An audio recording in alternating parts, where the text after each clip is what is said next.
நம்மளில் நிறையா பேர் ஒரு பெரிய இலக்கை அடையன்னு நினப்போம். ஆனால் அந்த பயணம் ரொம்ப பெருசாக இருக்கும்போது நமக்கு களைப்பு வந்துடும், ஒரு பயம் வந்துடும். ஆனால் நல்லா நீங்கள் யோசித்து பாருங்கள், ஒரு பெரிய மலையை ஒரு நொடியில் நம்மளால் ஏறிட முடியுமா? You can't. கண்டிப்பாக ஒவ்வொரு படியாக தான், ஒவ்வொரு ஸ்டெப்பாக தான் பார்த்து பார்த்து தான் எடுத்து வைப்போம். ஈவன் சில நேரங்களில் நமக்கு மூச்சு கூட வாங்கும், ரெஸ்ட் எடுத்து போவீங்க. அதே மாதிரி தான் வாழ்க்கையும். உங்கள் பெரிய இலக்கை சின்ன சின்னதாக பிரிச்சுக்கோங்க. ஒவ்வொரு நாளும் ஒரு சின்ன வேலையை மட்டும் செய்யுங்க. ஆமாம், அந்த சின்ன சின்ன முயற்சிகள் தான் உங்கள் வெற்றிக்கான பாதை.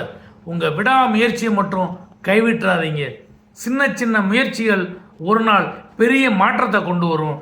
நம்பிக்கையோடு தொடங்குங்க. ஒவ்வொரு அடியையும் ரசித்து வைங்க. சின்ன முயற்சிகள் தான் பெரிய வெற்றிகள், மறந்துடாதீங்க.